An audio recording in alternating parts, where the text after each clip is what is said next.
Shalom Israel. This is Brother Tazaina from GMS London Streets. Just going to do a little sit down, regarding some history. And first I'm going to start with the knights.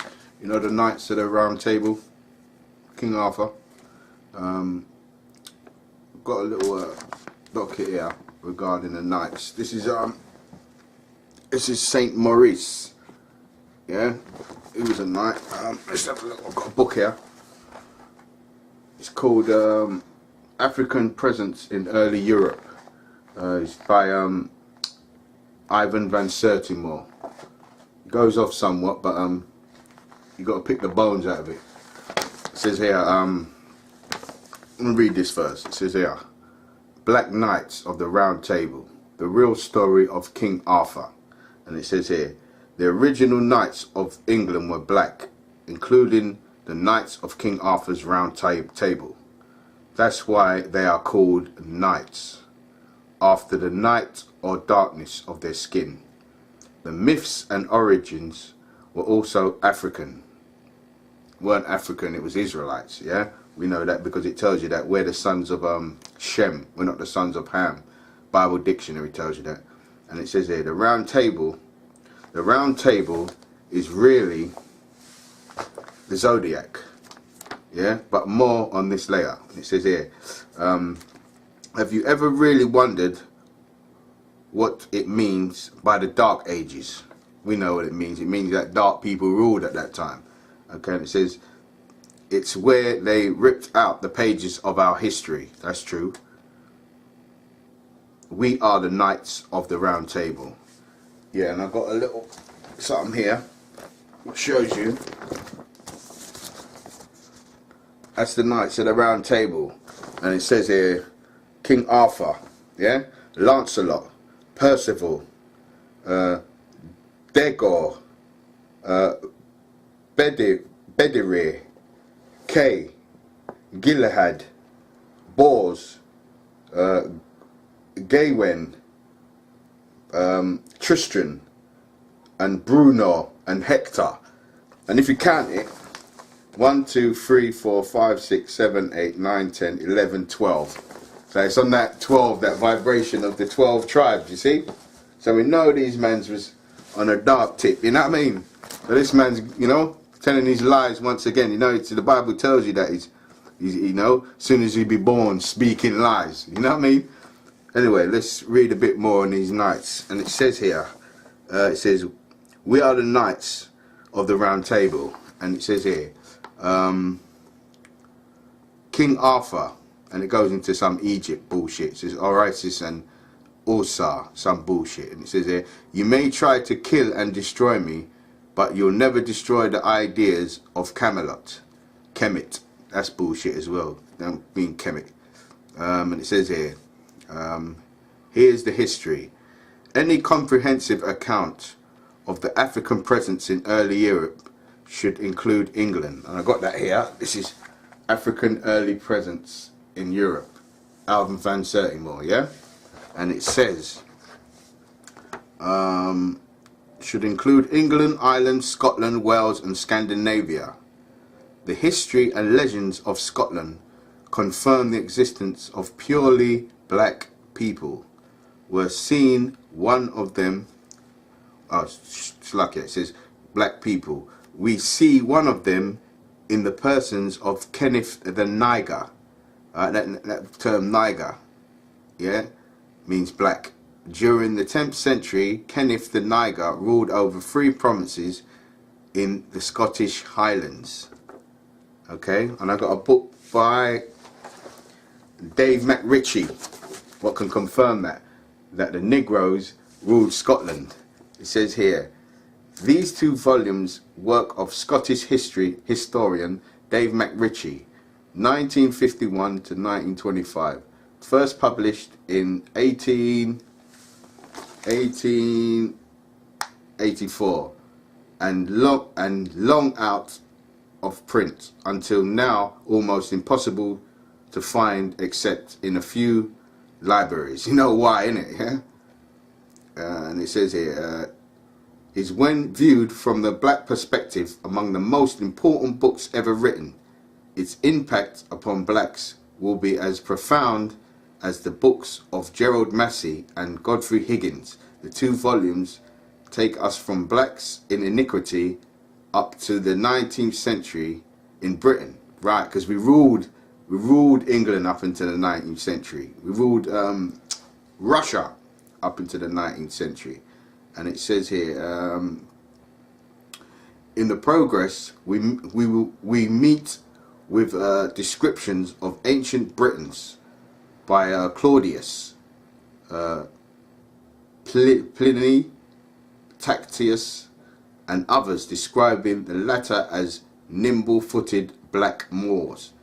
Ethiopians come Nigris Gentibus, Niger, black oppressors, and Duba, one of the few words used in several dialects of Celtic or Celtic meaning black, such as Duba,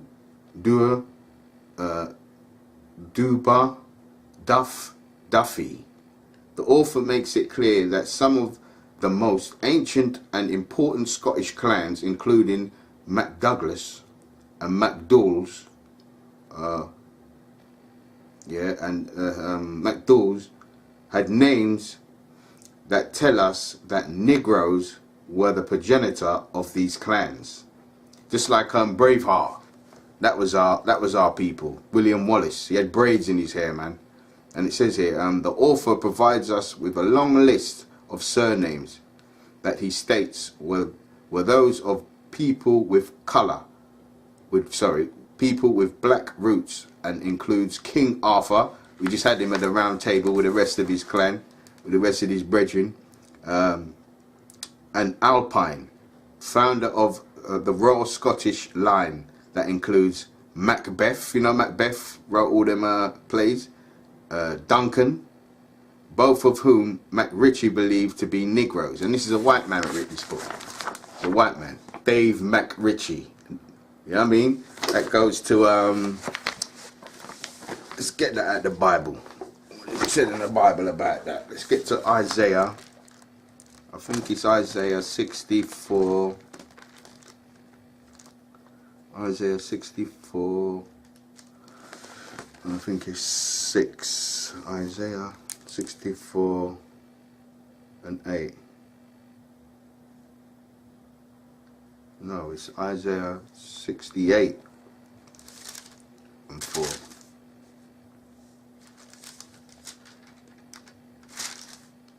No. Isaiah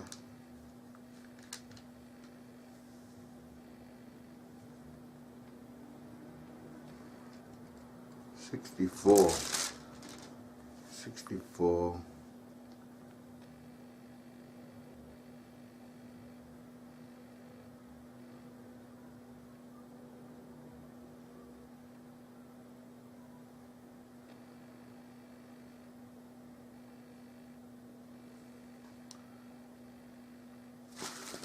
Hold on a sec.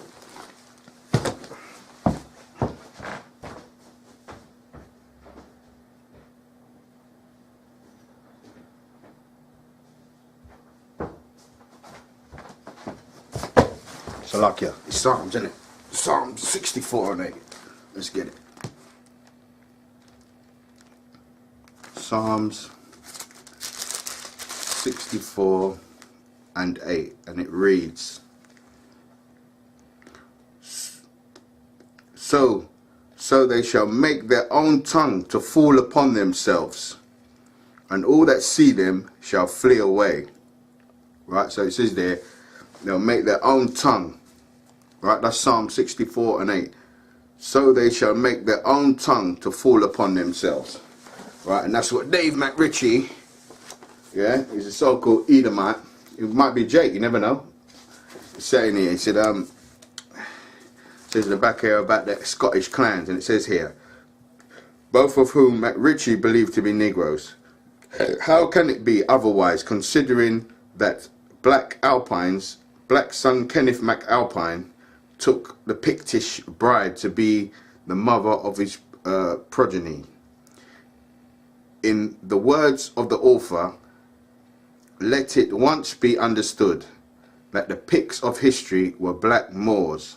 Okay, Macbeth and his cousin and victim Duncan were direct descendants of the Alpines. Right, so this is Dave McRitchie talking about Scotland was colonized by the Negroes. Yeah, this book's deep, man. It even tells you that the Danish. I'll go into that a bit later. Anyway, let me get back to this, and it says here about the knights. Let me show you. Here's a knight on the front of the table, on the front of the book. That's a knight. There's a knight there, and that's supposed to be his missus. Even though they iconoclasm. That was a dark woman. But there's a knight there. Look. And let me show you another knight.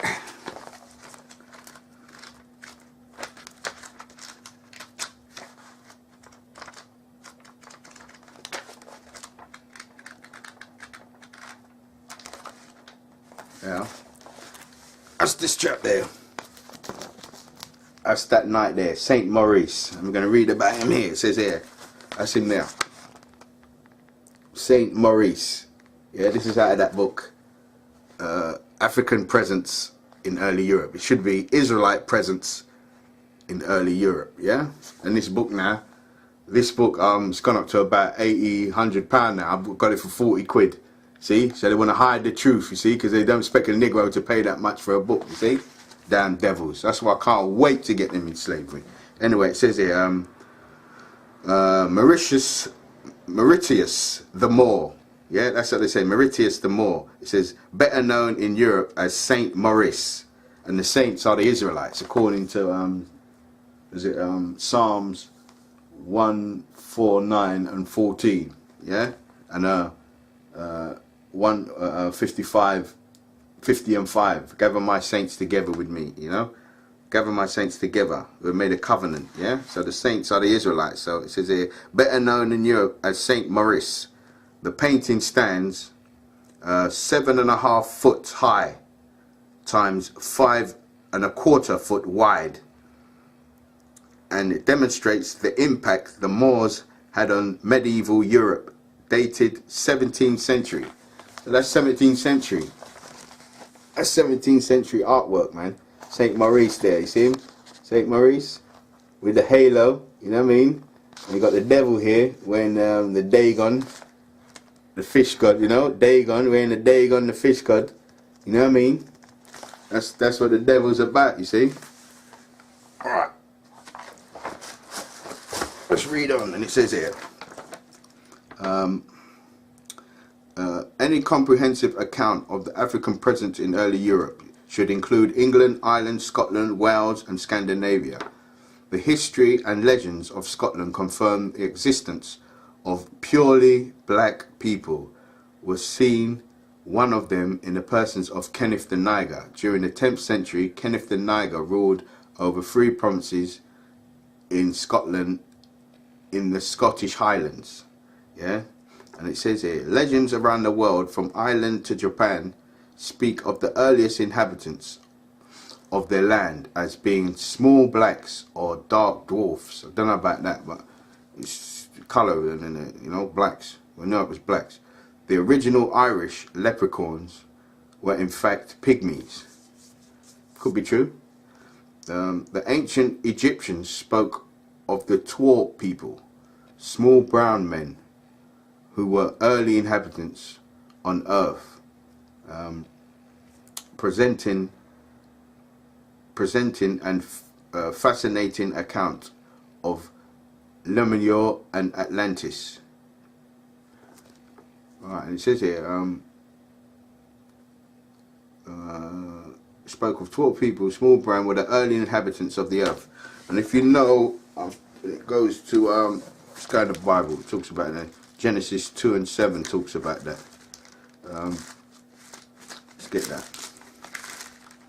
Genesis 2 and 7, and it reads, and the Lord And the Lord God formed man out of the dust of the ground, and breathed into his nostrils the breath of life, and man became a living soul.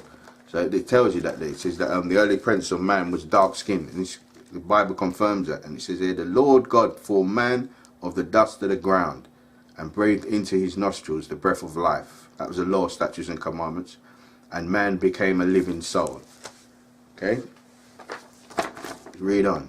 And it says here, an African king named Gormud ruled Ireland during the Anglo-Saxon period. And it wasn't an African, okay, it was an Israelite, okay? Let's get that straight, man. We ain't no fucking doo-doo eating Africans, man. I had a confrontation today with some black bitch. Well, can't really call her a black bitch, she was an African bitch, man. I wanted to fucking put my fist through her face, man, but that's another story. Anyway, it says, an African king, an Israelite king named Gormund, ruled Ireland during the Anglo-Saxon period in England, reports the medieval historian Godfrey of Monmouth. Okay, so it says here Anglo-Saxon, and if you know that word, you look at the etymology of that word, Anglo-Saxon, it means angelic sons of Isaac. And who are the angelic sons of Isaac? The Israelites. Okay, and it says here Halfdan. It's another man. It's named Halfdan the Black. Halfdan, you know. Right, there's got to be a black man. Halfdan, Dan Dada. It says here Halfdan the Black was the first Negroid king to unite Norway. Yeah, and then I got in this book. It tells you about the sort of the Scandinavians. I'm going to show you a picture of a woolly-headed Scandinavian. Yeah, right. And it says here. Halfdan the Black was the first Negroid king to unite Norway. When the British Isles were invaded by the Vikings, some of these Nords raiders were Negroid. You mean all of them was Negroid, you lying motherfuckers. And it says here, in fact, different varieties of Vikings, Africans, lived in Scandinavia during the Middle Ages. Once again, it's not Africans, it's Israelites. Okay, let's get that right. Lived in Scandinavia during the Middle Ages and are frequently mentioned in Viking sagas. Right, let's find out some of the Viking sagas. Right, let's have a butcher's hook, as they say. Let's have a look. Right, it says here, this is African presence in early Europe, and it says here, this is page 128 and first paragraph, 3/4 down. It says here, indeed, not only were Negroid peoples living in Scandinavia during the Middle Ages and different varieties of Africans, again, it's not Africans, it's Israelites. Yeah, it says here, like those mentioned in the literature, the giants or tall Africans like Thorhall and Hunter, a Viking who was the mentor and close companion of Eric the Red. Yeah, Thorhall was described as a large man and strong, black and like a giant. Thorhall was in addition described as being well acquainted with the uncharted and inhabitable parts. Obviously, these parts weren't enchanted by Thorhall if he was well acquainted with them. They may have been uncharted for the white Vikings who sought Thorhall's services as a guide, just like Alexander the Faggot, his main general. He's a main general. He was good at the tactics. Was the so-called Negro. See, anything we do, this Negro, you know, this white man needs us, bro. You understand? Because we are the people of the Lord. You know what I mean? And it says here, this matter has been one of the great concerns for the scholars, for it is discussed in the most translations of Eric's saga. And it says here, there were other black Nordsmen mentioned in the sagas, like Thorstein the Black. One must keep in mind, therefore, that when the British Isles were invaded by the Vikings, some of the Norse raiders were Negroid. They were Negroid. It was blacks raiding blacks, man. Sturluson, it says there, Sturluson also writes about Halfdan the Black, first king to unite Norway, just as I had to refer to different versions of Heimskringla, or different translations of the same work by different authors. The novice must keep in mind at all times that he or she cannot consult just one or just any old version of a work in this area. Right, I'm going to jump over to page 229, and it says here about it's talking about Norse people ruled Scandinavia, and it says here, this is a picture of 4, but they've disguised, he had to disguise it. It's a picture of 4, and it ain't no white boy. He's got woolly hair. I'll show you a close up of it in a minute. It says here, this is an early woolly haired Norse god who preceded Thor as sky deity.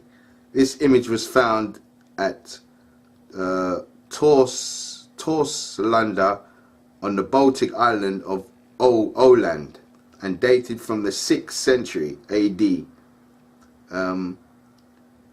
Scene, the hammer of the north, Magnus Magnusson.